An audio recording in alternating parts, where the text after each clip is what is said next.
voted to accept.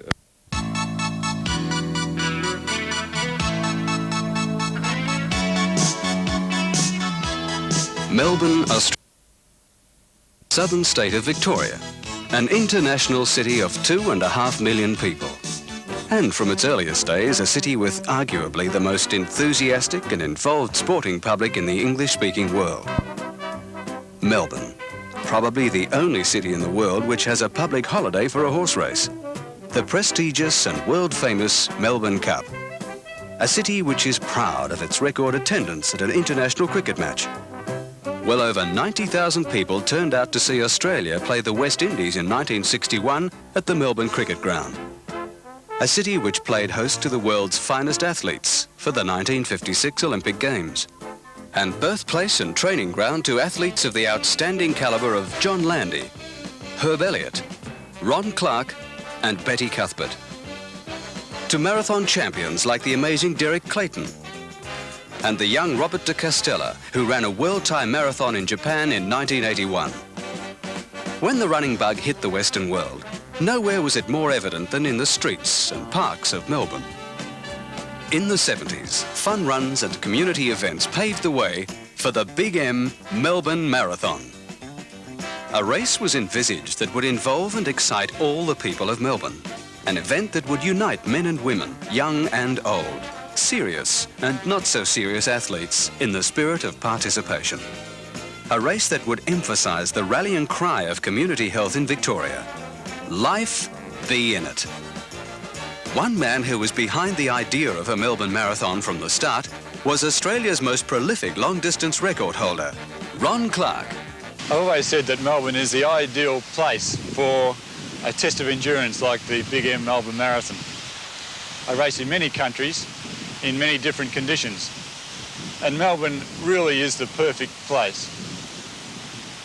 The course itself is very flat, has a few small undulations and a couple of hills, but very small ones at that, just to add a bit of variety. The race itself started way back in 1978 at Delacombe Park, Frankston. 3,000 runners streamed along the Nepean Highway on a 26-mile course that would take them through Melbourne's pleasant Bayside suburbs to the finish outside the historic town hall.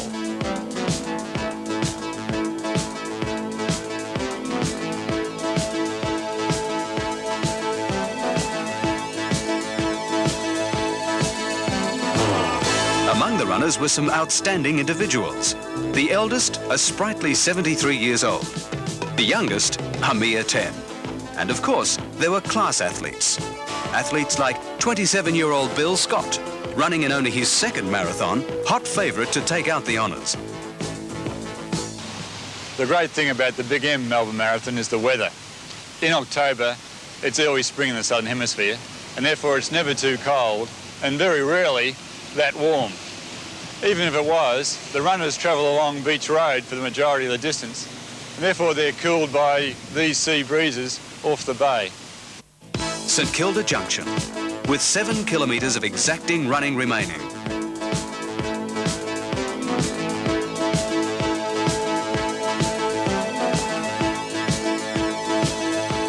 And the final stretch, Melbourne's St Kilda Road, a beautiful tree-lined boulevard that leads into the heart of the city. Bill Scott coasted in 2 hours, 21 minutes and 4 seconds. The first woman, Elizabeth Hassel, managed 2 hours, 53 minutes, 38 seconds. The success of Melbourne's first marathon was reflected in the tremendous support for the event the next year.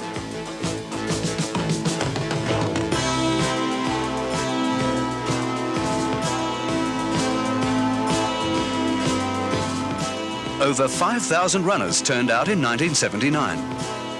Already, Melbourne's marathon had developed an international flavour, with runners competing from as far away as the United States and West Germany.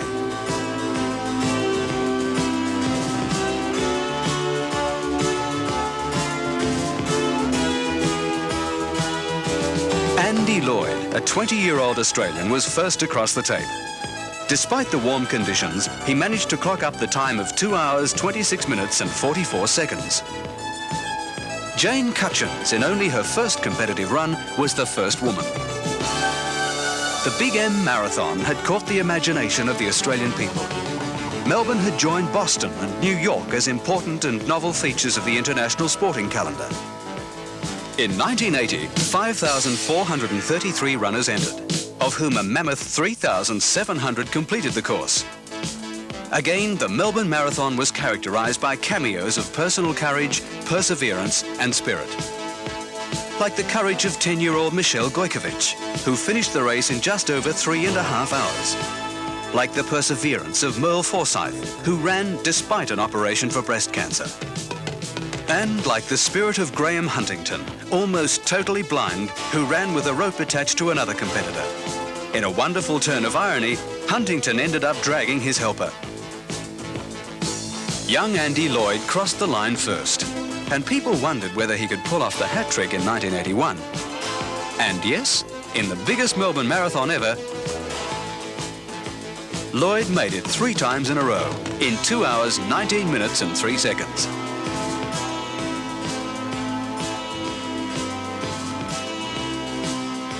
This is where it ends, Melbourne's Town Hall. In fact, if you analyse the components that have made the Big M Melbourne Marathon such a great success, the course, the climate, the public support, the tremendous organisation and the police backup, you realise that Melbourne will soon be a city that will be hosting some world-class performances over the marathon distance. In fact, if people are serious about marathon running, you should check out Melbourne, Australia's marathon city.